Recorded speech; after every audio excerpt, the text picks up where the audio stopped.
अपनी जान जोखिम में डाल के हम सब लोगों की जान बचाई और परमवीर चक्र हासिल किया। तुम सचमुच रियल लाइफ के एक महान हीरो हो।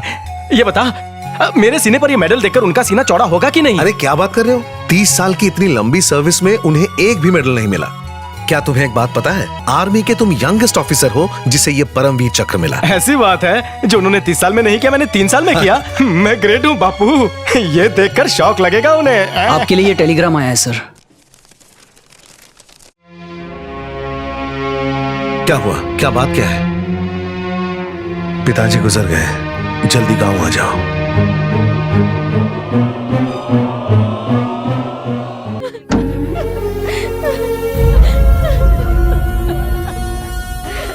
भैया बंटी, बंटी देखना क्या हो गया बंटी। अंकल नहीं रहे, बंटी, अंकल नहीं रहे, अंकल नहीं रहे।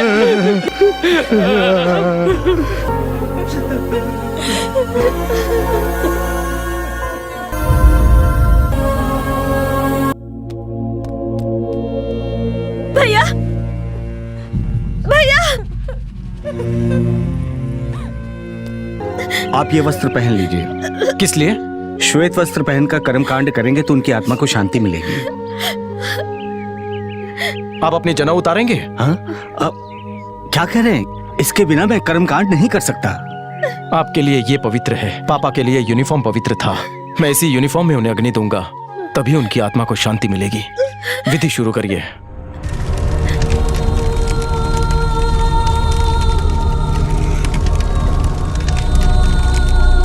रुक जाओ। यहाँ किस लिए आए? यहाँ समाधि स्थल बनाने आए हैं।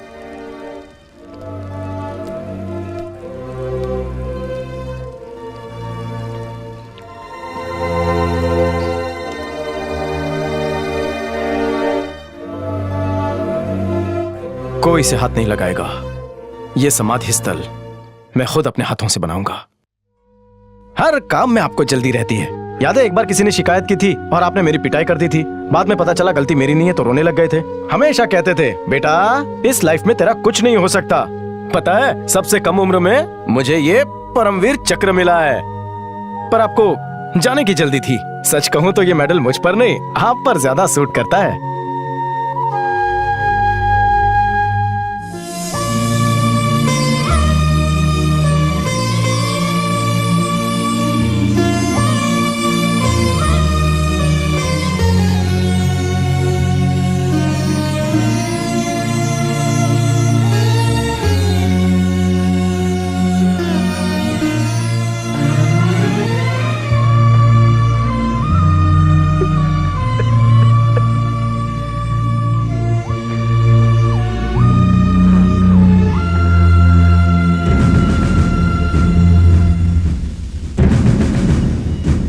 ये जो पूरा इलाका है वो सोना उगलेगा। ये 2 पर्वत हैं, पांडु वाला पर्वत। इन दोनों पहाड़ों के उस तरफ 1 लाख एकड़ गन्ने की खेती है और इन पहाड़ों के इस तरफ यहाँ पीछे देखिए एक गवर्नमेंट शुगर फैक्ट्री है, पूरी तरह सुसज्ज है।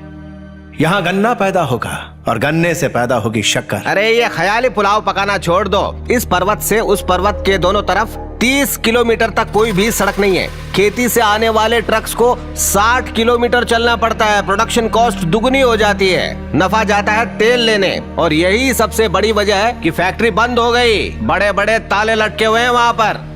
इस फैक्ट्री को डिसइन्वेस्टमेंट स्कीम के तहत मैंने खरीद लिया। कौन सी स्कीम? अरे जेब कतरे जैसे शहर में अपने अपने इलाके बनाते हैं ना। आजकल एमएलए और तुम्हारे पापा जैसे नेता लोग घाटे से बंद पड़ी सरकारी फैक्ट्रीज को कौड़ियों के दाम खरीद कर आपस में बांट लेते हैं। यही है डिसइन्वेस्टमेंट स्कीम। कुछ भी मत फेंको, पूरे 25 करोड़ में खरीदा है। और इसकी असली कीमत 250 करोड़ है। इस हिसाब से मूंगफलियों के दाम पर इसे खरीदा है साहब ने। 8 किलोमीटर डीजल चलाने के बाद फैक्ट्री का प्रॉफिट खड्डे में ही जाएगा। नहीं, ऐसा कुछ नहीं होगा, कुछ नहीं होगा। अगर इन दोनों पर्वतों के बीचों बीच हम एक रोड बना दें तो इस शॉर्टकट से गन्ना सीधा फैक्ट्री के अंदर होगा। इतनी सी बात थी तो ये सड़क पहले क्यों नहीं बनाई? इतनी देर क्यों लगी? एक इंजीनियर ने भी यही सवाल उठाया था। अगले दिन उसकी लाश उठाई गई थी। क्या कह रहे हो? 60 किलोमीटर के बजाय सिर्फ 5 किलोमीटर का कॉन्ट्रैक्ट मिलने से कॉन्ट्रैक्टर को बहुत बड़ा लॉस हो जाता ना। उस लॉस से बचने के लिए उस कॉन्ट्रैक्टर ने इंजीनियर को बलि का बकरा बना दिया। कॉन्ट्रैक्टर कौन था? इनके महान ससुर जी। शांति। सड़क के अलावा उनकी ट्रांसपोर्ट कंपनी ने गन्ने को फैक्ट्री तक पहुंचाने का कॉन्ट्रैक्ट भी हथिया लिया। जैसे मशीन गन्ने से सारा जूस निकाल देती है, ठीक वैसे ही उन्होंने फैक्ट्री से सारा प्रॉफिट निचोड़ लिया और अब उनके दामाद ने फैक्ट्री हड़प ली। इतनी तारीफ काफी है। अब सुनो, फैक्ट्री तक रोड बनाने के लिए यहाँ के गरीब किसानों से जबरन कौड़ियों के दाम पर खेत खरीदने होंगे। भाई मैं समझ गया। क्या समझा पूछना? ऐसे तू बोलेगा नहीं, चल बता। अब ये जमीन छीनने का काम ये लॉयर, ये कलेक्टर और ये इंस्पेक्टर मिलकर करेंगे। अब क्या घर तक का छोड़ू? चलो नीचे उतरो। एक कटिंग पिला रामो, बगैर मलाई मार के। हाँ। रामो, किसी के ग्लास में बच गई हो तो वो भी डाल देना। हाँ डाल देता हूँ। हाँ। ऐसी रंग बिरंगी शर्ट तेरी शक्ल पे सूट नहीं करती। हेलो, लड़कियाँ पर्स में माल और सीने पे बाल देखती हैं, शक्ल से उन्हें कोई लेना देना नहीं है। अच्छा। हाँ। पहले जरा ये चश्मा हटा, देखना है कितना हैंडसम है तू। ओके। अच्छा, ये कितनी है? ओहो, ये कितनी है? 3। तो मुझ में और तुम में क्या फर्क हुआ? मेरी लेफ्ट आंख से डबल और राइट आंख से आधा दिखता है, तो दोनों मिलाकर के 4 हुआ। ओह, सरपंच जी यहीं बैठे हैं। तो बताइए सरपंच जी, कैसे हैं आप? बीमार होता तो किसी अस्पताल में पड़ा होता। बिल्कुल। कोई टेंशन होती तो खंबा पी रहा होता। सही कहा। सब कुछ सही है इसलिए चाय पी रहा हूँ। शक्ल से तो तुम बेवकूफ लगते ही हो, सवाल भी बेवकूफों वाले। वैसे काफी दिनों बाद दिखे, कहीं गए थे क्या? पहले शेव कराने शोलापुर गया, फिर हेयर कट कराने के लिए नासिक गया, फिर नहाने धोने के लिए पूना गया, लंच खाने के लिए लोनावला चला गया, फिर कॉफी पीने के लिए मीरा रोड आ गया, पान खाने पनवेल चला गया और बिरयानी खाने के लिए कल्याण। उसके बाद एक गधे से मिलने के लिए यहाँ चला आया।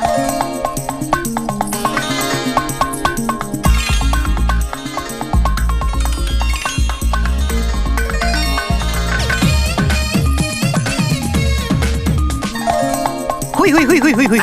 सुपर फिगर, एक नंबर। लगता है ताजा फूल तोड़ के लगाइए बालों पर। अगर मुझे ये मिल जाए ना। ये मेरी बेटी है। संभल के। तेरी डबल आंखों से इसकी सुंदरता तो देख ली तूने। अब यहाँ आकर ये जो कहेगी वो सुनकर तेरे कान के बाल जलकर खाक हो जाएंगे। ऐसा क्या रे कंडक्टर, मुझे बुलाया? मेरे बचे हुए 5 रुपए तेरा बाप लौटाएगा क्या? तुझे क्या लगा मैं तुझे ऐसे ही छोड़ दूंगी? हाँ, अरे तुम कहो तो मैं अपना पूरा बैग दे दूं। तेरा पर्स कोई सेठ की तिजोरी है क्या जिसमें से धन निकलेगा? गधा कहीं का। मैं गधा? हाँ, तू गधा। 5 रुपए क्या फोकट में आते हैं? 5 रुपए में तंबाकू आता है, पान आता है, बीड़ी आती है, माचिस आती है, चॉकलेट आती है, लॉलीपॉप आती है, सुई आता है, धागा आता है, बिस्किट या चिप्स का पैकेट आता है, नहाने धोने का साबुन आता है, सेव या चीकू आते हैं, छोटा या मोटा नींबू आता है, मूंगफली का तेल आता है, सरसों का तेल आता है, टूथपेस्ट आता है, बड़े और बच्चों का टूथब्रश भी आता है। बाप रे, 5 रुपए में इतना कुछ आता है? ये तो आज से पहले मुझे पता ही नहीं था। बेटा, हो सकता है इसके बाद सचमुच छुट्टा ना हो। तुम मैटर से दूर ही रहो बड़ाऊ, मैं सुलझा लेगी। कोई अपने पिता के साथ इस तरह बात करता है क्या? बोल। जब मैं बचपन में आपको डांटती थी तो तब तो मेरा बेटा मेरा सोना करते थे। ये गलती आपको तब सुधारनी चाहिए थी। इस उम्र में ट्रेंड बदलेंगे ना तो मैं नहीं मानने वाली।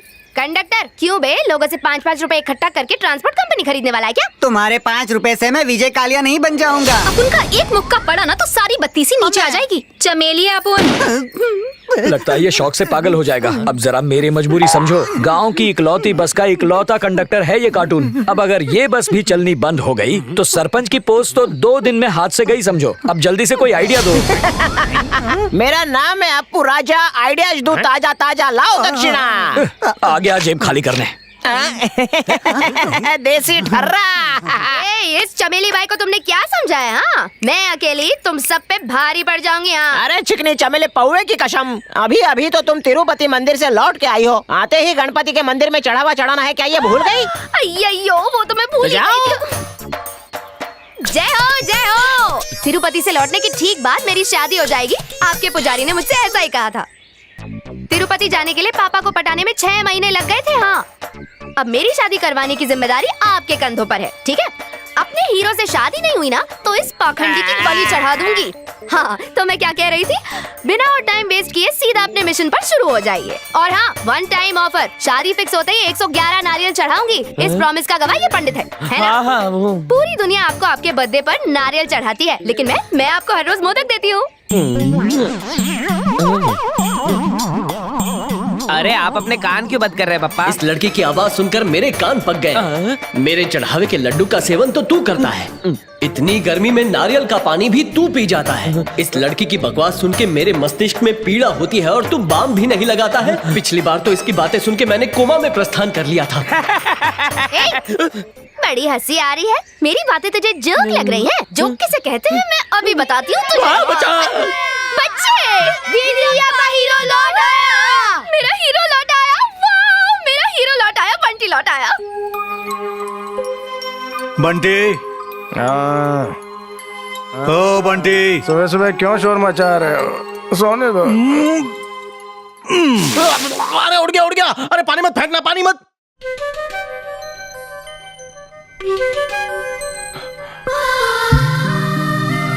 बेटा ज्योति, तुम्हारा भाई अब तक सो रहा है या उठ गया? भैया वो तो कब के उठ गए।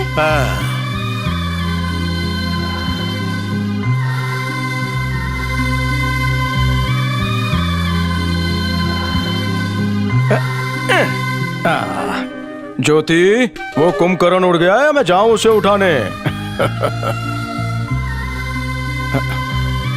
पापा, पापा। क्या हुआ बेटा? मैं सपने में एक राक्षस आया, मैं सो नहीं पा रहा, मुझे बहुत डर लग रहा है। अरे मिलिट्री वाले का बेटा होकर डरता है? सो जा, सो जा।